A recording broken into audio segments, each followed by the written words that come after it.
Hello, welcome back to Educator.com and welcome back to physical chemistry. So today we're going to talk about Joule's experiment. Let's just jump right on in.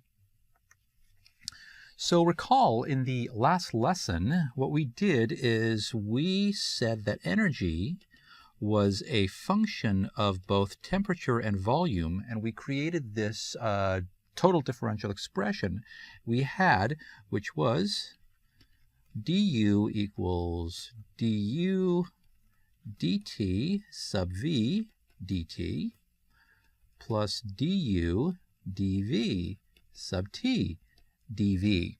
And in that lesson, we associated this particular thing with the constant volume heat capacity under constant volume. So now the question is, so we took care of this, we associated it with some easily measurable quantity. Now, what can we do about this? That's the question here. So we're just going to deal with the other partial derivative in this total differential expression. So what can we do with that? As it turns out, the answer is not much. So a little bit disappointing, but it's actually, we'll be able to say a couple of things about it. But the truth is, we can't really do much about it right now.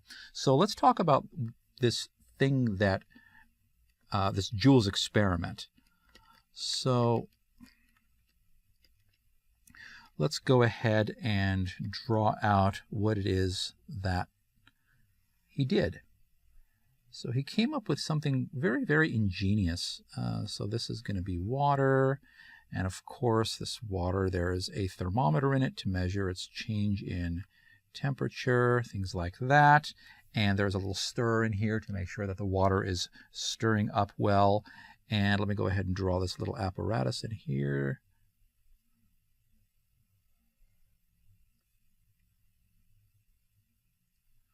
And let's go ahead and put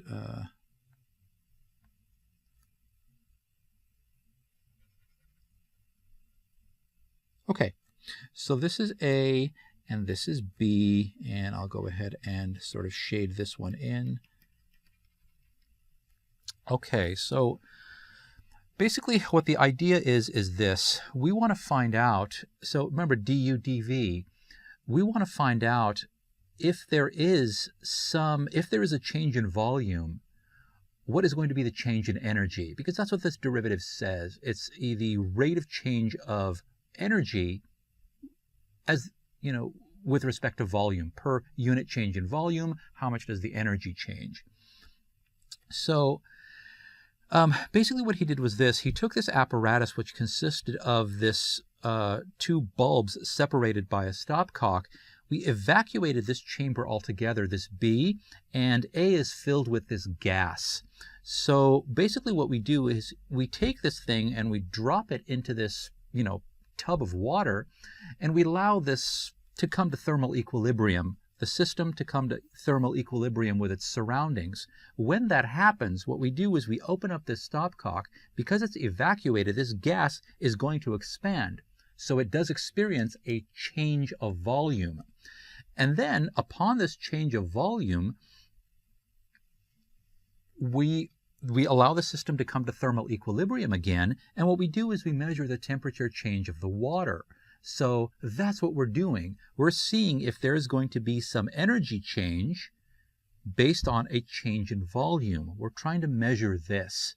We're trying to, what is the relationship between a change in volume and a change in temperature, which is a change in energy.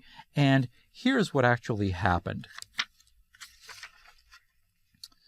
Okay, here is the result. No change in temperature.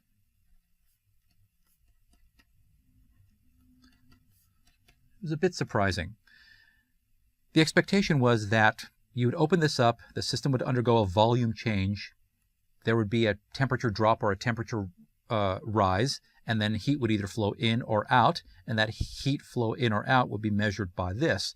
That would give us a change in energy versus a change in volume.